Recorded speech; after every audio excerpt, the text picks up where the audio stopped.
Stations.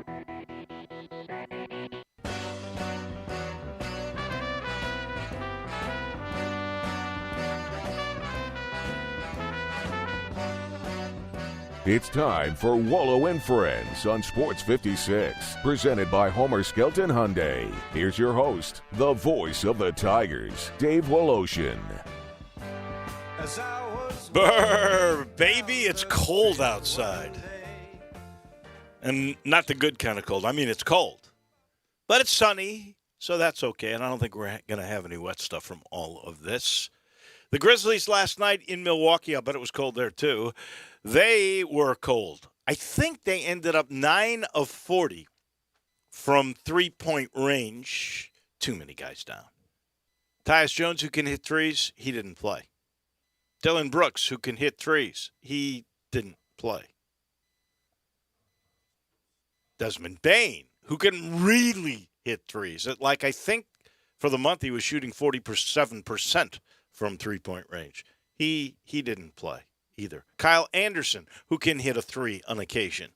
He didn't play. Too many guys. Gosh, that sounds like the Tigers, doesn't it?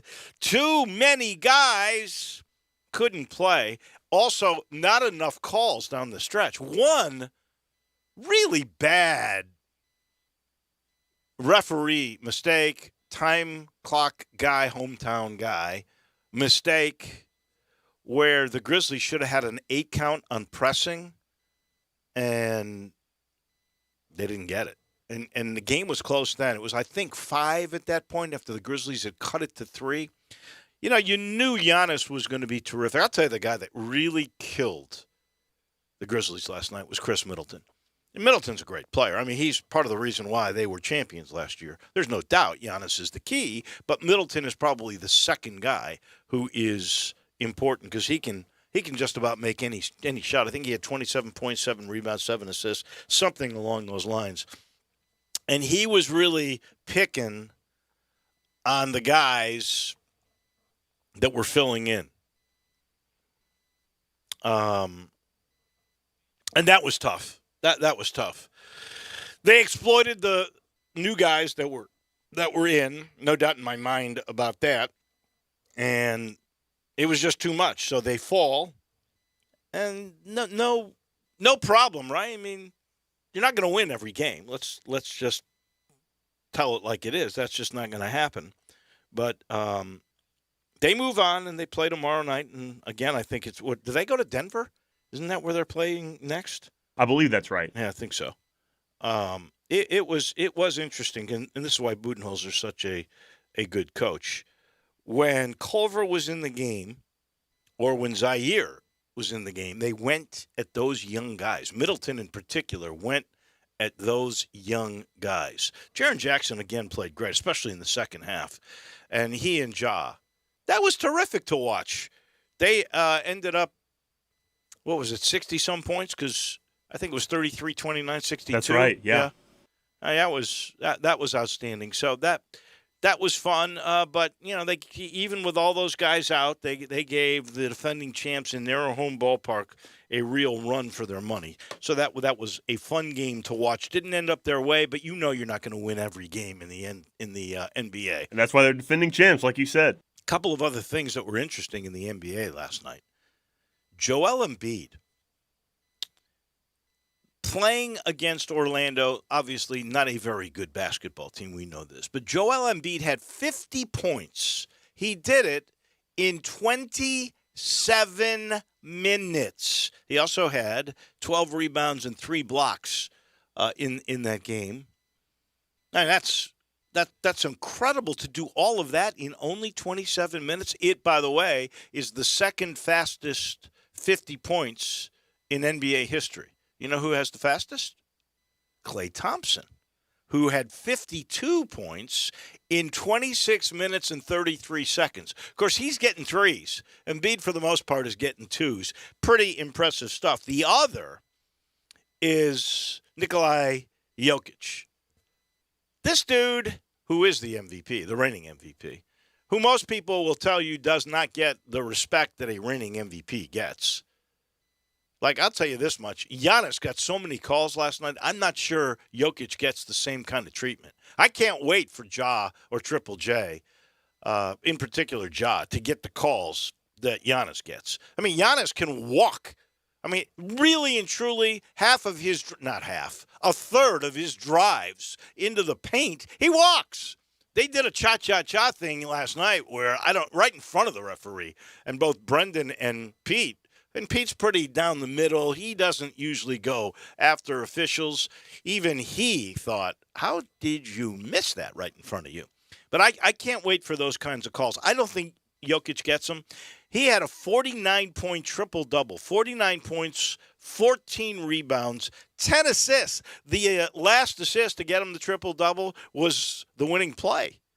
And they beat the Clippers in overtime. Do you think Jokic gets the kind of calls that say Giannis gets or that KD gets? I think that Jokic is just so big and physical, which you see him as like this doughy guy. It doesn't look like strength, but when you're his size, that's strength. That's muscle. I mean, he's just so big. Is he stronger than Steven Adams? Oh, I think Steven Adams might be the strongest player in the league. He's say they both, but it's it's the same thing. Yeah, you run into them anyway. You're going to take the brunt of that hit. Yeah, I would agree with that.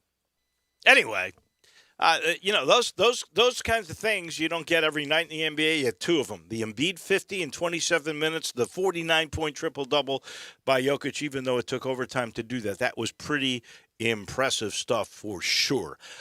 Tonight, FedEx Forum, 6 o'clock game. We've got 4 tickets to give away. So I'll tell you what we're going to do, J-Mo. These are 4 tickets, section 108, right?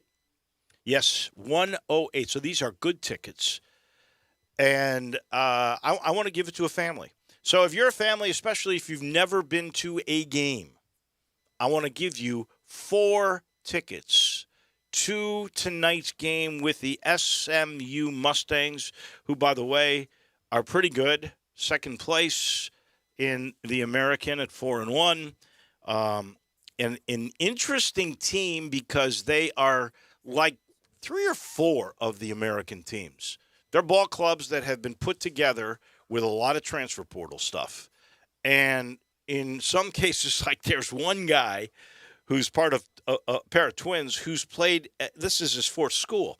Same thing with Vince Jackson from East Carolina. I mean, it's crazy the way some of this is going on, but a lot of those schools are going that way. So we'll take the second caller. On the AutoZone text line and phone line, same number, 901-360-8255, 901-360-8255, 4 tickets. So we'd love to give it to a family, especially if you've never been to a Tiger game before. The second caller gets the tickets to the Tigers and the Mustangs. Speaking of which, let me tell you first, we are sitting in the Family Leisure studio, and they have that floor model sale going on. So here's the thing about the floor model sale. And this is the truth. Once the floor models are gone, they're gone. I mean, so you got to get there. You got to get there quick. And we're talking massage chairs. We are talking foosball. We are talking air hockey. We're talking all kinds of arcades. We're talking theater seating. We're talking pool tables and even swimming pools and spas. Get there. Get those things because they got to get the 2022 spring products in. Please see my friends. Billy, go see Lindsay. Go see them all. That's I-40 and Whidden Road. Family Leisure. Floor models and where family and fun all come together. Always fun to speak with longtime voice of the SMU Mustangs, Rich Phillips, who joins us now. These are crazy times how college basketball has changed. Used to be you'd rely on freshmen coming in and you develop a player, and now that's not the way it works. The Mustangs team has 5 new transfers, and if you count Kendrick Davis, who came from TCU, there's 6 guys that didn't begin with SMU that make this a really good team. Good morning. Morning, Willow. How are you? I'm good. Look. Yeah, and actually, there's another one who transferred too. Emmanuel Vanderbilt was a junior college transfer 3 years ago. That's right. Hardly anybody starts here. So there is not a starter on your team that actually began playing for Tim Jankovich. I believe you're correct. Yeah.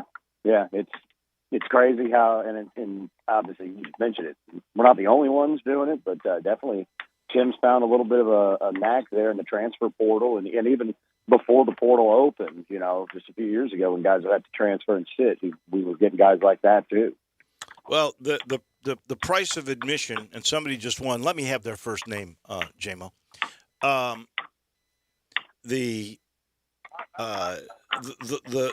star of this team, and maybe the star of the league, a guy I thought should have been involved in the Player of the Year conversation last year. I'm not certain how Tyson Etienne got part of that, but Kendrick Davis is worth the price of admission tonight. 21 points a game, leading the conference. Let me start with this: how in the world did he leave TCU? How did that coach let him go cross town to you guys? Because he's clearly a terrific player. That's a $1 million question. We don't know either. He played sparingly as a freshman a few years ago at TCU, and I don't know if he and Jamie Dixon didn't get along or what it was, but he transferred out after just 1 year, was able to get the hardship waiver to play the next year, his sophomore year, and somehow he's been better every year. Last year we thought he was pretty outstanding. You mentioned probably should have been in the mix for Player of the Year. Probably the main reason he wasn't was we only played 17 games last season because of COVID. Basically didn't play the month of February. Somehow he's come back and he's better this year. He is, like you said, 21 a game. He's, I believe, 10th in the country in scoring average, and he also dishes out 5 assists on top of it. Yeah, he's something. Kelvin Sampson should be held accountable too. He's from Houston. I think everybody thought he was too small. He's only, they list him at 6 feet 180. I'm not sure he's really 6 feet, is he? He's close. How's that? He's close. But I'm not sure he's only 180, because that's the one thing that's deceiving about him is he's not heavy, but he is thick. He is put together pretty well, and so that helps him too. He's able to take a beating at times because he does. Look at his number of free throws he shoots. He gets hit a lot, and he's durable. He's strong, and he's able to take the punishment like that. Just looking at the starting lineup, and I want to ask you about the Weathers twins in a second, because they've come from different places. I think they both started at Miami of Ohio, if I recall correctly. But your tallest starter is 6'5". How does that work in today's world of college basketball? So now that was only the case Saturday at Tulane, that Marcus Weathers started at the 5. And I'm not sure, I haven't asked him yet today who's starting here tonight, but part of it changed. Isaiah Jaffe, who was the starting post player at 6'11", ruptured his Achilles last Wednesday, so he's out for the season, obviously. So they've had to change things up. They do have Tristan Clark at 6'10", who will play in the middle, but he's a guy who had medically retired from Baylor at one point with a knee issue and decided to grad transfer and come back this year, but his minutes get limited, and a couple of other post players might see some time. But Marcus Weathers doesn't play like he's 6'5" when he's having to play down low and play in the middle, and he was a huge factor on that game last Saturday at Tulane with his play inside. Just, very wide body, broad shoulders, and he gets after it down low. The height thing will be an interesting aspect of this game, both here and in Dallas, because Memphis can run out a lineup when they have everybody. Okay, who knows how that'll be tonight? But they can actually run a lineup out where the smallest guy is 6'6". That would be taller than your tallest guy. So that'll be crazy.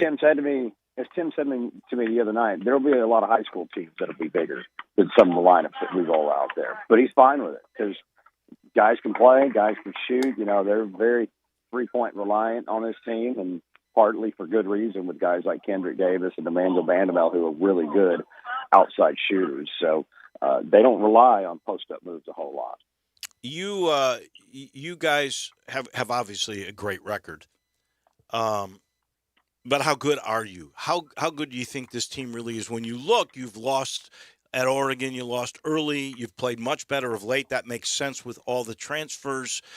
There's a couple of wins like UNLV and Vandy, but they're not very good teams this year. Mm-hmm. There's not one of those wins where you go, wow, that was impressive. How good do you think you really are compared to maybe some of the other teams that you've called for all these years? That certainly is a big question for what you just laid out there, is they haven't played top flight teams yet. I know Memphis has been struggling some, but this is a pretty big test here tonight for this team. They were going to have Wichita Sunday. Obviously, that game got postponed because of COVID. Certainly, I don't think this team's at the level of the first year that Tim Jankovich was the head coach when they won 30. I don't think they're headed that way. But last year's team, like I said, only played 17 games. They were just 11-6, and I think they're far superior to last year's team. Just more guys that are in the mix, more guys that are really plugged into.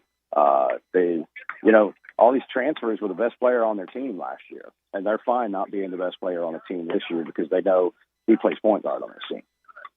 And then let's get to the Weathers. 163, 165. They're twins. The 6'3" kid is the guy that leads your team in blocks. That's crazy. And then I think it's Michael that leads the team in blocks that has played for four different. This is his fourth school, right? Yeah. Marcus and Michael Weathers, fraternal twins, so they don't look anything alike. They started at Miami of Ohio. Their head coach was actually one of our assistant coaches here at SMU now, John Cooper. John was let go after the first season, so they decided they were going to go their separate ways and play. Marcus went to Duquesne, where he was an all-league player. Michael went to Oklahoma State, and then he went to Texas Southern last year and played great there and got to go to the NCAA tournament, actually, with Texas Southern. So, this is fourth school, and you said it. He's 6'3", leads the team in blocks.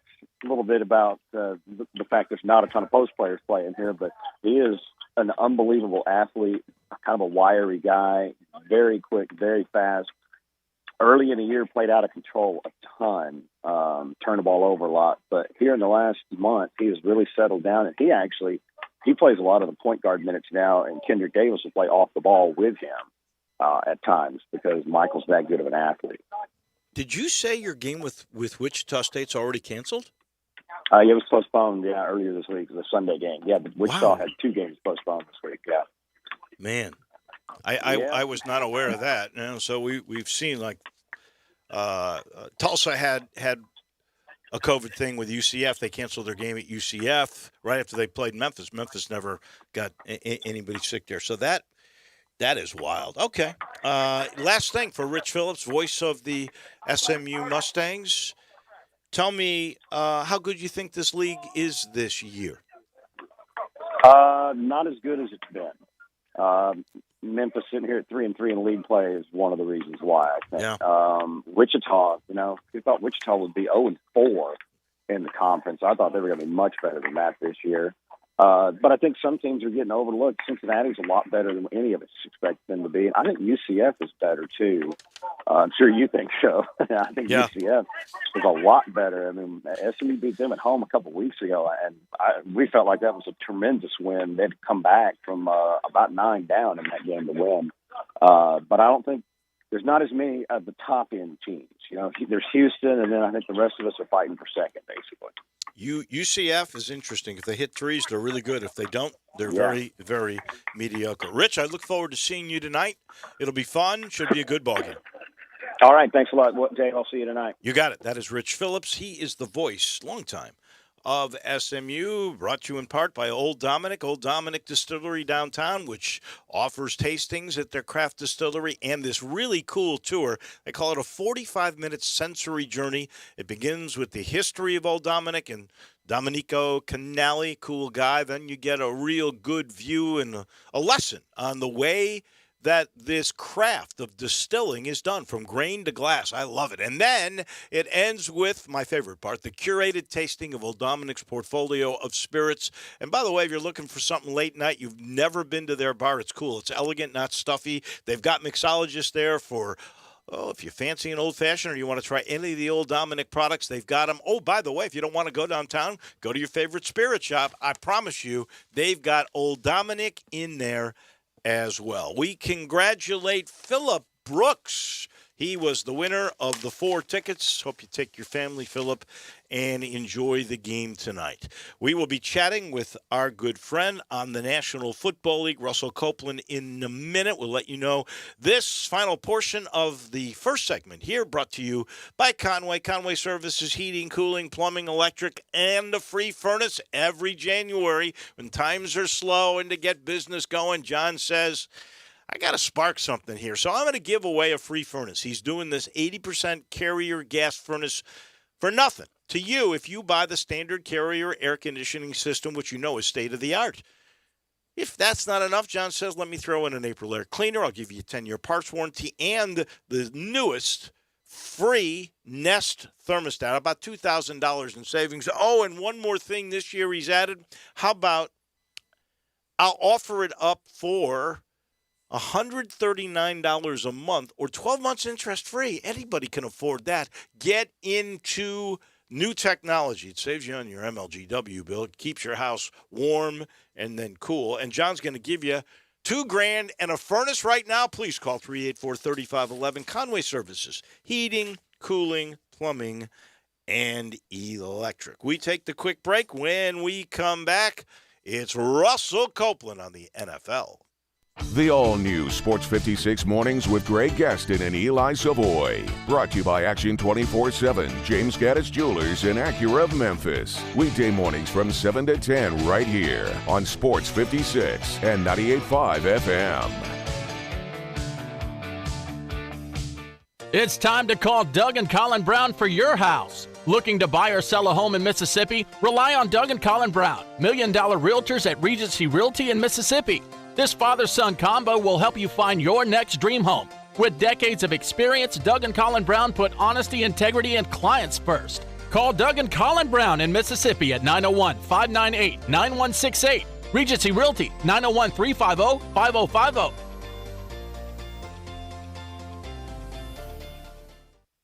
Brian Elder's Roofing Solutions. I'm Brian Elder, 867-0303. Hurricane season is upon us. Is your roof ready? Are your shingles laying down and sealed properly? Call me right now, 867-0303. They say you get what you pay for. That's why my opinion is free. Maybe you've got years of life left in your roof. If so, I'll tell you that. But if I find storm damage or a compromised roof system, I'll lay out some options for you. Don't let them tell you it needs to be replaced if it only needs a repair. Call me, 867-0303.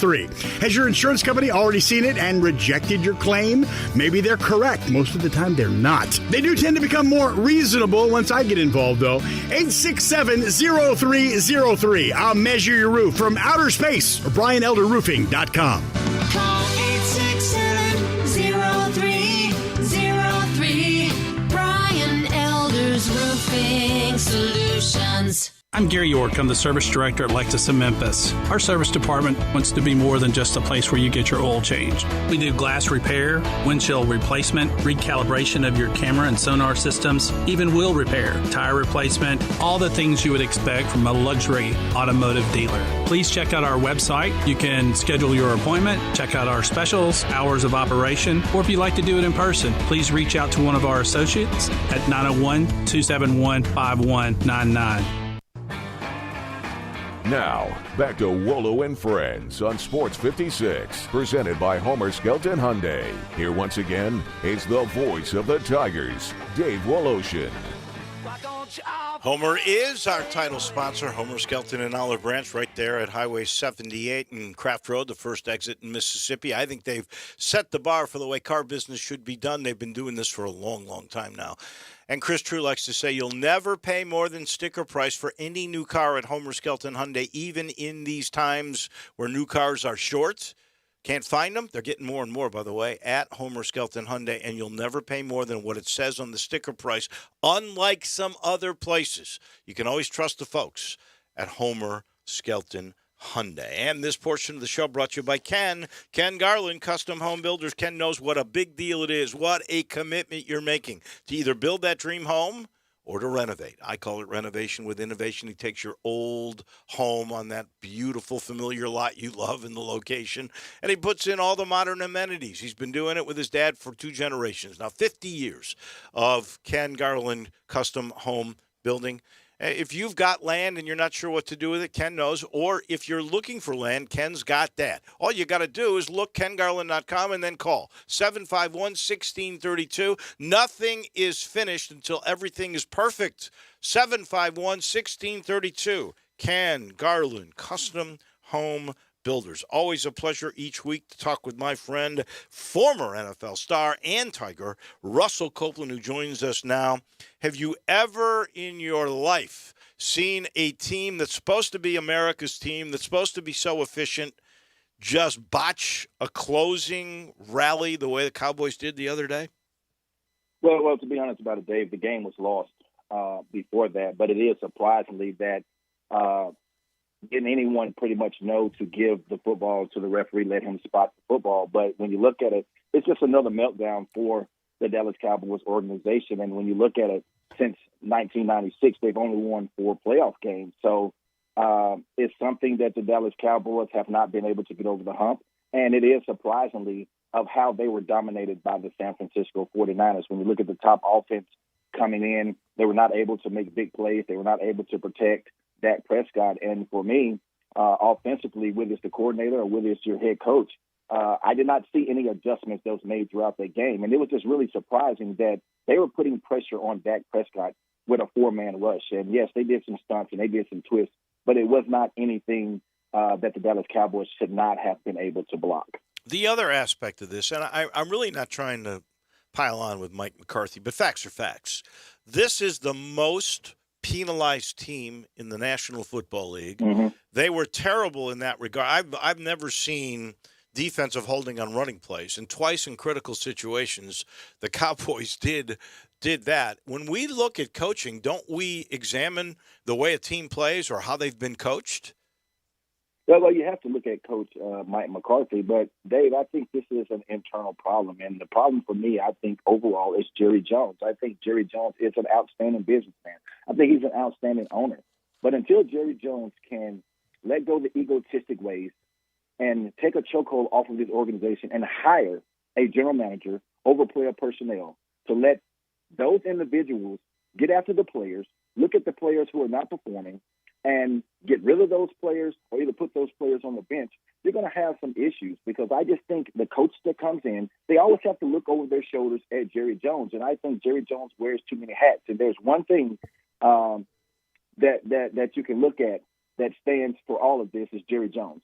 Jerry Jones is the only ingredient that remains from 1996.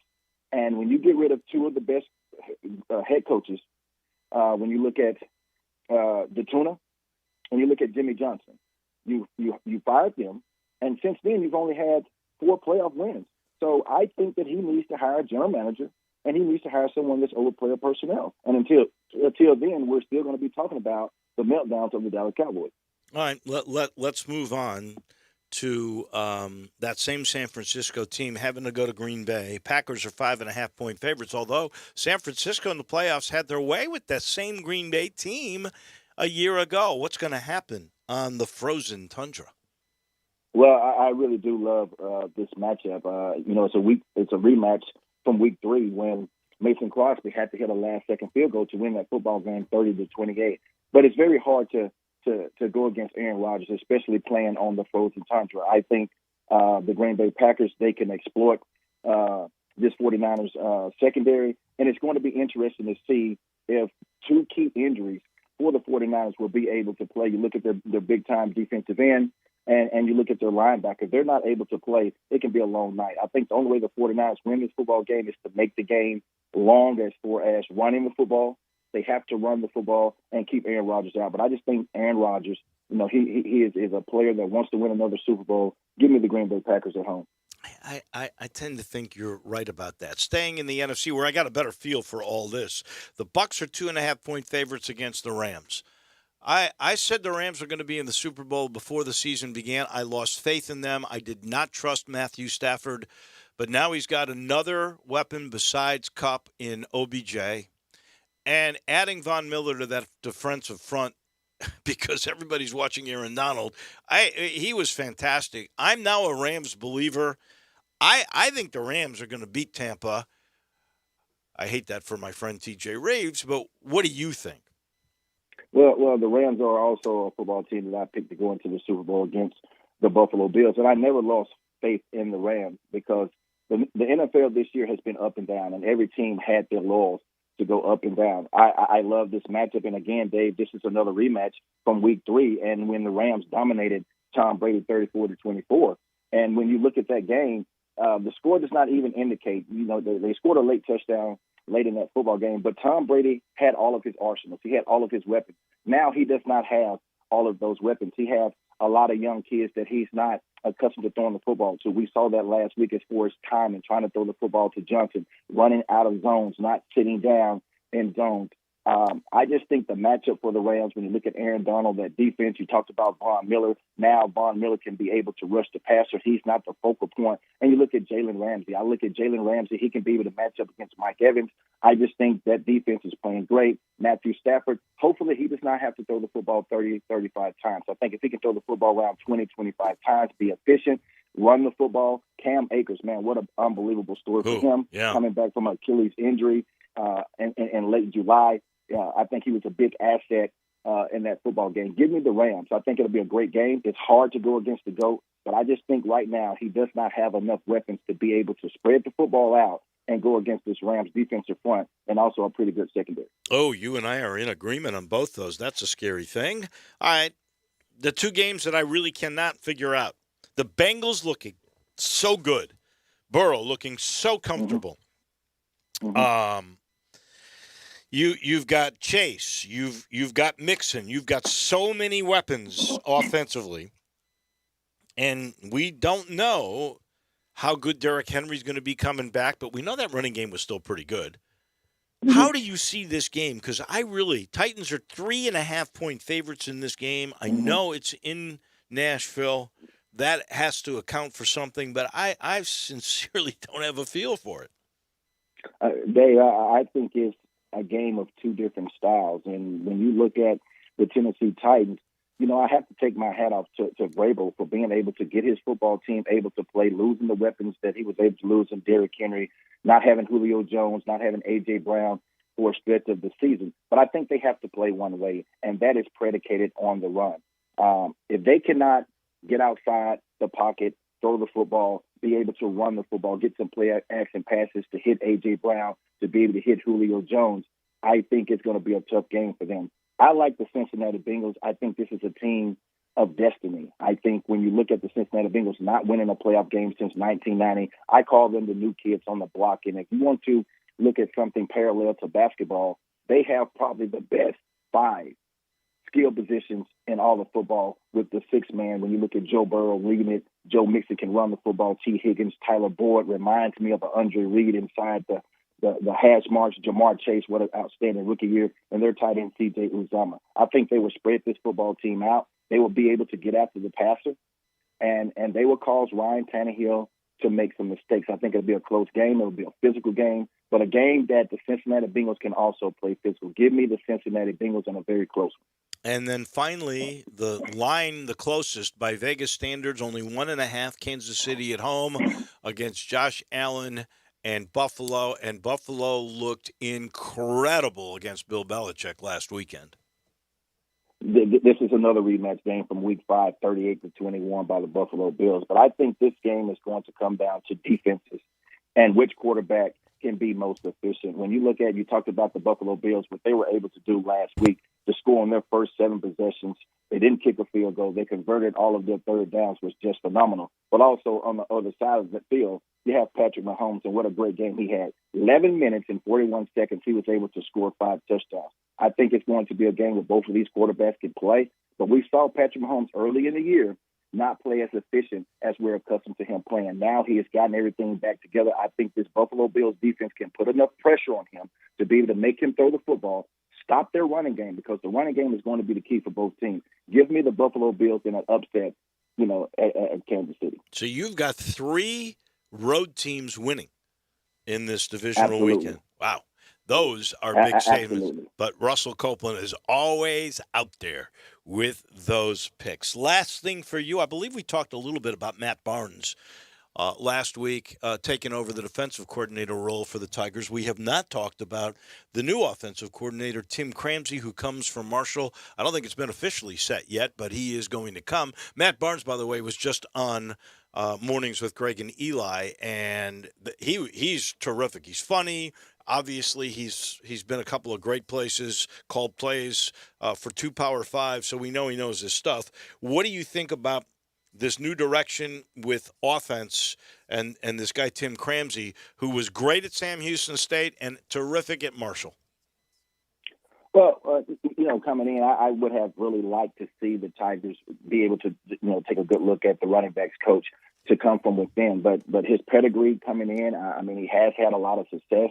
But I just like, I really would like to have had a coach from within, a coach that understands the Memphis athletes, that has coached in the high schools here in Memphis, understands the players here, and can continue to keep some talent here in Memphis. We'll just have to wait and see. I think the hire is a good hire. But once again, I still would like to have seen the Tigers, coach from within. The players understand the running backs coach here.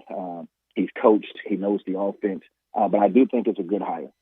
He is Russell Copeland on the National Football League and the Tigers, of course, always with us on the radio broadcast. Russell, thank you so much. We appreciate it.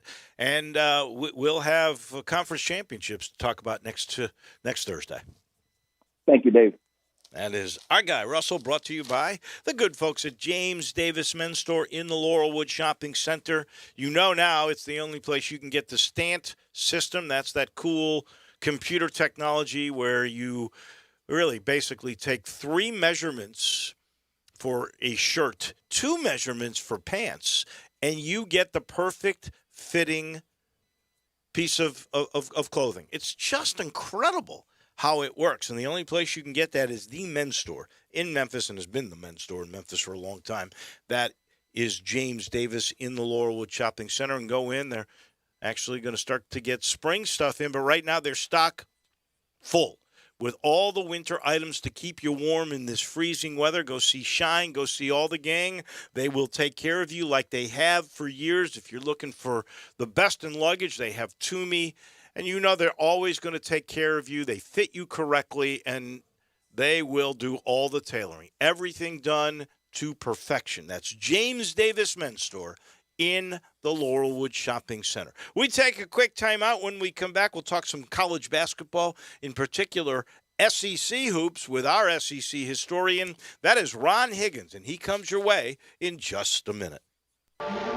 Brett Norsworthy and Gabe Kuhn drive you home with Sports Time on Sports 56. Brought to you by DeSoto Auto Sales. Weekday afternoons from 3 to 6 right here on Sports 56 and 98.5 FM.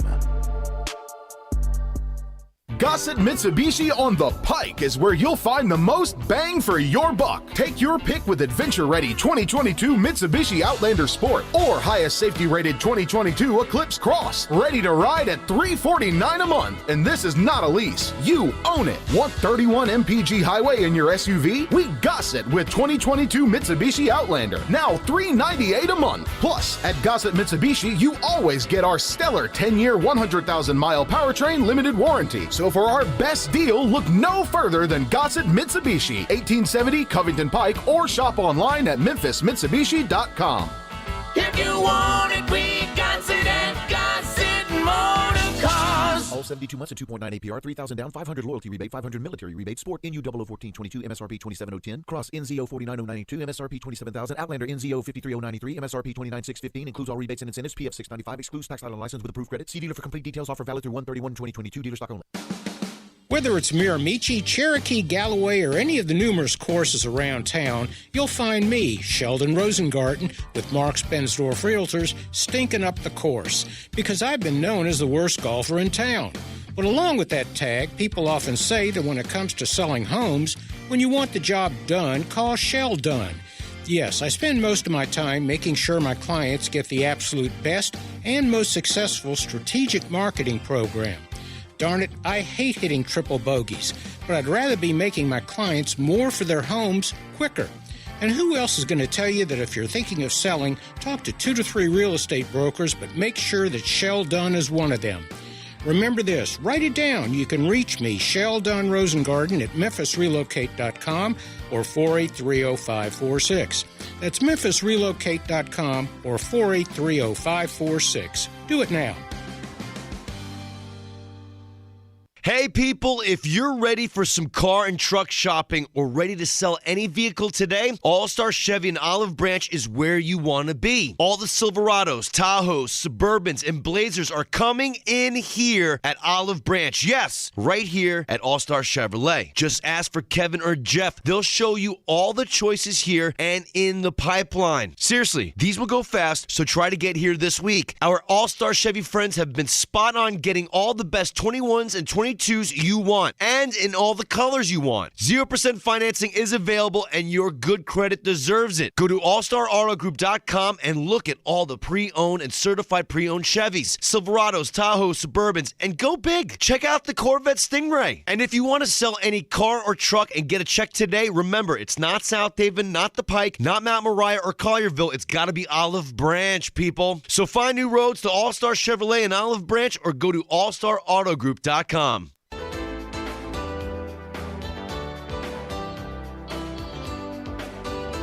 Now, back to Wolo and Friends on Sports 56, presented by Homer Skelton Hyundai. Here once again is the voice of the Tigers, Dave Woloshin.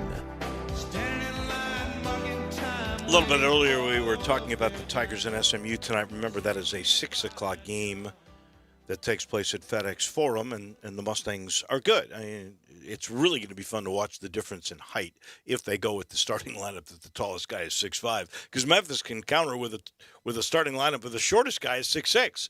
So, that depends on who's available. We won't know. Penny also let it be known Rasheed Wallace is not going to be around the team the rest of the year. He's not going to be a consultant. He chats with particularly the big guys on Zoom after looking at their video. It's pretty clear that Rasheed just isn't vaccinated. I mean, that's my take on the whole thing. Rasheed was the one guy that always had a mask on, no matter what. Even on the bench when everybody else was not, he always kept his mask on. Even when on the road we would go into the dining area until he was eating, he kept the mask on. So he was very aware of what he was doing in that regard. But I was assuming that's because he just didn't want to take the vaccination for whatever reason that may be. For all I know, it might be underlying conditions and he can't take the vaccine. But that, I think, in the end, is the whole reason. And I think Penny basically said that yesterday at his press conference. In the meantime, let's talk some hoops with SEC historian Ron Higgins, and let's talk a little bit about the big game this weekend between the top two teams in the standings, Auburn and Kentucky. What a game that should be, partially in taking into account the fact that both Bruce Pearl and John Calipari really don't like each other. Not at all. Good morning, Ron Higgins. Yeah, that always helps, doesn't it? Yeah. That goes way back. It does. That goes back to Memphis and Tennessee, 1 versus 2. It actually goes before that game. I can remember Bruce Pearl coming into town, bad rapping John Calipari in his hometown. Not the smartest thing to do. Yeah, I know. It'll be a great game. Auburn's got a ton of depth, probably more than Kentucky. But I was doing some, because LSU's had so many foul problems lately, I was going to the league, looking at foul stats, and I found something interesting. Kentucky has not had one player foul out of any game this year. Wow. Why do you think that is? I mean, luck. It's hard to play defense these days and not have somebody foul out. Maybe you can credit it, Calipari and his assistants keeping track of fouls, making sure, nobody gets in foul trouble or, pulls them at the right time. But it's a fascinating stat. But could it be that John has intimidated the SEC officials? You know what? I've watched him in action, and honestly, Bolo, he's up a lot less than a lot of coaches. Mm-hmm. Okay. A lot less than a lot of coaches. Maybe the old John, you kind of mellow somewhat. Mm-hmm. To me, I know you have to, get into the officials some, but there comes a point in a game whether you're spending more time in timeouts doing that than coaching. then you got a problem. No, I just, I presume they're just figuring some way to, not trying to play defense without fouling, and also not getting a lot of dumb fouls. That, to me, teams get in foul trouble because, particularly in LSU's case, LSU's the only team in the league that's had more than 20 fouls in each of its conference games. What happens is you have a lot of dumb fouls, like fouling 25 feet away from the basket, slapping the ball, slapping at a guy who already has a rebound secured, and you trying to slap it out of his hands behind, you get fouled for frustration. Yeah. Well, it drives me crazy when big men come out to double, and they're 30 feet away and reach in. Exactly. You can live with a big man getting a foul inside, but 35 feet from the basket, that to me is egregious. I can't stand when that occurs. I think what happens? When teams get a bunch of those, there's no leeway for them when officials may or may miss a call on another foul. So subsequently, you get in foul trouble because you've had enough dumb fouls to not give you any leeway. I think that's what happens a lot of times. Is it a fair statement to say Pearl and Calipari are the two best coaches in the SEC? Yeah, I'd say so. Yeah, right now, sure, absolutely. Both of them know how to motivate their team, but they're really good bench coaches. They're both active. Cal can have his games where he gets up and gets into it with people. It's Cal. But Pearl's always up. This is going to be just a really fun game. Again, they are the two best teams in this league. You look at stats. They're 1-2 in scoring offense. They're 1-2 in field goal percentage. They're evenly matched all the way through. That said, like I said, I still think Auburn has more of a bench than Kentucky does. Auburn just keeps bringing guys with length, guys who can shoot. They go deep. The LSU lost to Auburn by 15. LSU beat Kentucky as Kentucky's only conference loss. And just looking at it, I just thought Auburn, and watching Auburn every game, they seem to have more depth right now. What do you think has happened with Kermit Davis in Oxford? They got creamed at home by a mediocre Missouri team last game out. It was awful.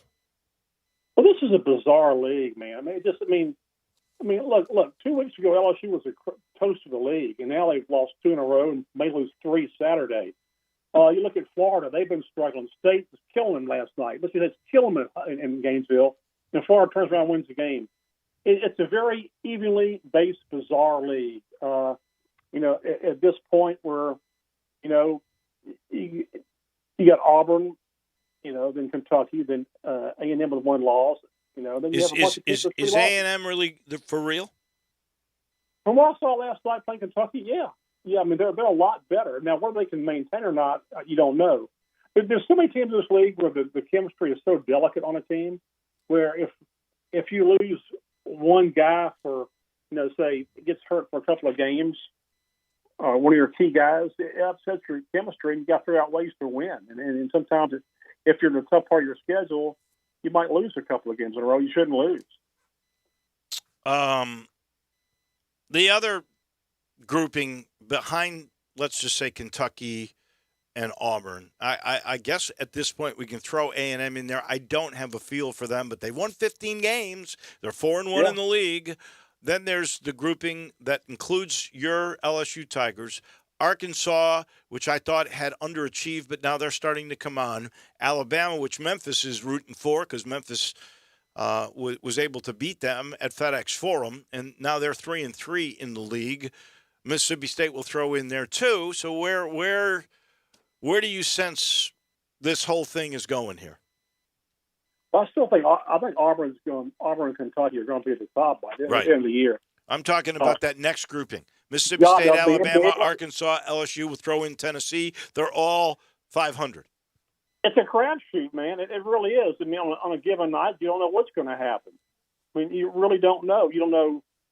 It's really unpredictable. I mean, Arkansas had won one game, and the LSU lost to them, and now they've won 2 in a row. Tennessee, same thing. It's a week-to-week proposition, and I don't know if it's because there's so many transfers in this league, and the chemistry wanes from week to week or what. But right now, it is really way, way up in the air, and that's what's going to make it fun all the way to the end. Florida hasn't played great. They're sitting on the fringe at 2-3. You don't know what's going to go on with them. Mm-hmm. But again, there's that team bunched up. There's like 1, 2, 3, 4, 5, 6 teams really bunched up, kind of together, and it's like a round robin, man, to the end. Georgia and Ole Miss, are those the 2 worst teams? You throw Vandy in South Carolina in there at all? And, Missouri's 2-3. I don't see a prolific team there, even though they really beat up on the Rebels the other day. Yeah, Missouri has the ability to rise up and beat you when you least expect it. The other ones, I don't. Carolina, Ole Miss, and Georgia, not so much. Vandy's had its moments. I saw them play Tennessee the other night. They played Tennessee pretty tough, but yeah, I think there's a separation. I think Vandy, Missouri, South Carolina, Ole Miss, and Georgia are the ones you would say are in the bottom tier. Florida's kind of right there. They can climb out, but the other ones, on up. It's going to be a dogfight. But I don't see anybody really getting to Auburn or Kentucky unless they have a lot of, just a lot of injuries. Would you say Arkansas and Tennessee, even though Arkansas has won 13 games and Tennessee's won 12, would you say, based on the way the preseason predictions were going, that these are disappointing seasons thus far? I don't know. I mean, they were picking the top 5 of the league, I think. Top 4 or 5. Mm-hmm. I said it's it's early yet. In college basketball this year, maybe we're looking at it differently, where where you think there's going to be a lot of losses. I was thinking about this just the other day, and it could affect football too, because of the transfer rule. And because of you connect this to the NFL and free agency, how the NFL there's a lot of parity in the NFL because of free agency. There really is. Mm-hmm. I think you're going to start seeing that in college football and basketball. I think you're starting to see it here. I agree with you. If you look at the American, like the team Memphis is playing tonight, Tulsa, SMU, they have 5 new transfers. 5. Yeah. I think you're starting to see it here. I think you'll start seeing football. I think that's why there's hope in the SEC in football. When Georgia won, is Alabama done dominating? I don't know that, but I know they'll be challenged more because everybody's plucking players from everybody. Well, your point is well taken. With NIL and the transfer portal, it literally is free agency. It truly is free agency. We'll talk more about that next week. Ron, thank you much. Have a great weekend. Enjoy all the games, and we'll talk to you next Thursday. All right. Take care, Waldo. We'll see you. Thank you, Ron. That is Ron Higgins. Down in Baton Rouge, our SEC historian. He's brought to you by the Eflin Insurance Company. He's like a historian, too. He's been around a long time. He's young, but Matt is really, all his life, he's been an insurance guy. And he does it, he figured out a philosophy, a way of doing things. And it was to get to know you. And then he's got access to all these great companies, to finding the right fit for you, your family, whatever your budget can afford, and the right way to protect you. And that includes home insurance, an auto program that fits your needs and your budget. Same thing with life insurance. Don't forget about that, and he will cover you there. Same thing with small and mid-sized businesses. That's their specialty.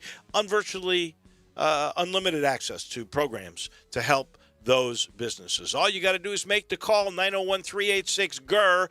That's 4777. He puts GER in there because he's a huge Tiger fan. Get protected the right way. Get to know Matt and his team like they'll get to know you. That's the Eflin Insurance team. We thank Ron Higgins. We thank Rich Phillips. We thank Russell Copeland. We'll do it again tomorrow. At Jason's Deli, when you're dining in or picking up curbside, you can expect wholesome food